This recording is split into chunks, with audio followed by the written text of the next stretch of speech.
Guys, do we use subframes in ladder frame chassis? Do we use subframes in ladder frame chassis? Do we use subframes in body on frame? No, we use only the subframes in monocoque chassis. Because in monocoque chassis, the whole body is built up of sheet metal. And to actually hold wheels on a sheet metal, so that means you know that the sheets are actually not strong enough. If you try to hold the suspension system on a sheet metal like this, then those suspension elements would actually punch into this, like this. The sheet may actually get bent, okay, or it would actually get a punch like this. So what they do is they try to redirect or distribute the whole suspension loads through what is called as the subframes, and the subframes actually look like this. So the subframes are almost like integral to the body on frame. So that is the body. These are the subframes, and this is also called as engine craddle. You know what is a craddle? ಕನ್ನಡದಲ್ಲಿ ತೊಟ್ಟಿಲು ಹೋಗ್ತೀವಲ್ಲ, ಹಿಂದಿಲ್ಲ ಏನು ಹೇಳ್ತಾರೆ?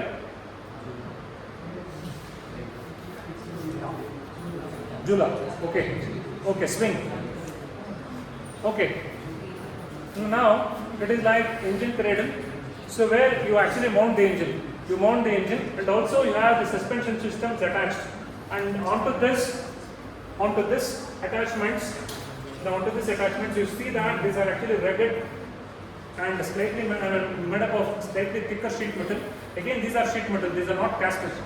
Again, these are sheet metal, and they hold the suspension. These points has to be held onto the body. So rear subframe and front subframe will actually hold the suspension systems and also the engine, and finally there are some points which actually hold onto the body. Okay, so therefore they actually redistribute their loads on a larger area like this. So these are actually the subframes, and sometimes the chassis may look like this. A subframe chassis may look like this. Of course, sometimes they have a connection between the front to the rear. It's not a ladder frame, so this is only to hold this front two parts intact and actually place the body, and this is not even a ladder frame. Okay, and sometimes these parts can be attached to this. Suppose if you're going for off-road and if you are worried about these parts may break, so then there are also some aftermarket kits available which actually allows you to fasten these elements so that it becomes strong. These are actually subframes. So like this, something like this.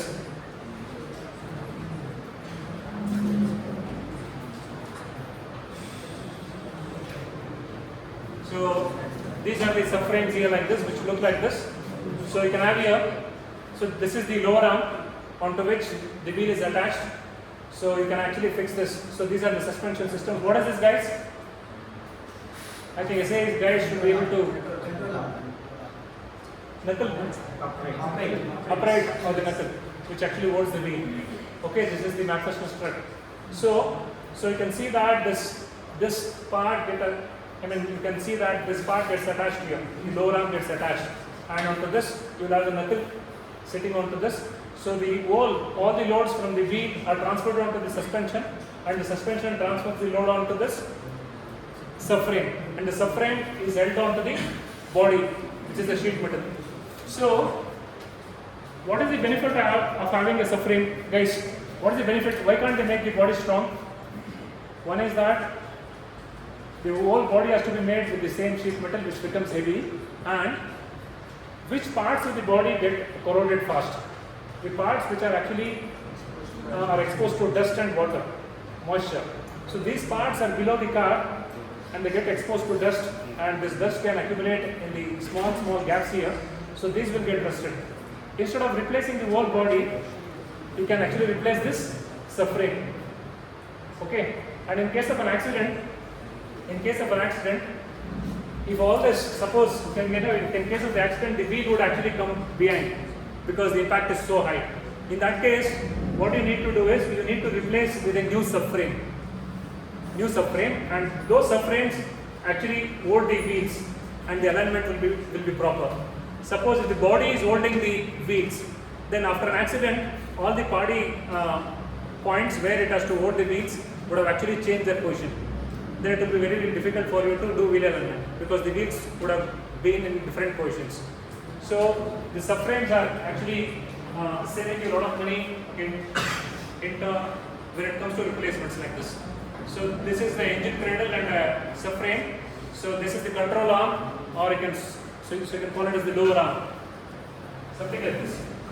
So I have given a lot of diagrams here only for you to make you understand, only for you to make things easily understandable. So it is left to you. Okay, can you answer these questions? Subframes are used in monocoque. Pick the correct statement related to subframes. Subframes are used in monocoque type of chassis system. Subframes are old suspension and drivetrain components. They help in redistributing high local loads of the suspension system to thin-walled monocoque body. All of this. So this is the main. You see what it says. They help in redistributing the high local loads of the suspension system to thin-walled monocoque body. Imagine this. Imagine this type of MCQ asked in the exam. Then below you got a question like explain the function of a subframe. Then you get all these answers here. So we have no MCQs this time. So pick the incorrect statement related to subframes. Subframes are used in monocoque type of chassis system. It's not an incorrect statement, it's a correct statement. Subframes hold the suspension drive components, it's right. They are redistributing high local loads of the suspension. Subframes are used in ladder frame type of chassis. No. D is the false one. Monocoque.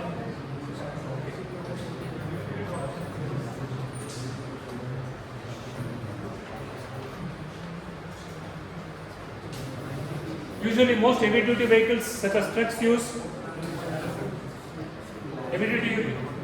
what? Ladder frame. Usually most cars use monocoque. Trucks mostly use ladder frame. Use of body on frames leads to use of body on frame.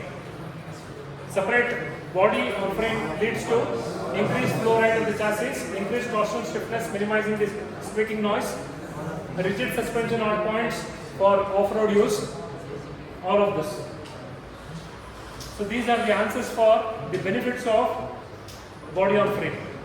Each of these points are actually the benefits of the body on frame. 7. Dash is common among Toyota Fortuner, Mahindra car, Ford Endeavour and Ford Gurkha. Okay, ladder frame chassis, rear wheel drive, both A and B. Rear wheel drive and this. And then dash type of chassis have good crash safety. Unibody. Monocoque chassis is also called as unibody. Both A and B. It's also called as integral frame. It's also called as unibody. Mahindra XUV has dash type of chassis. Unibody. And usually most SUVs have a body on frame. Only Mahindra has got monocoque chassis.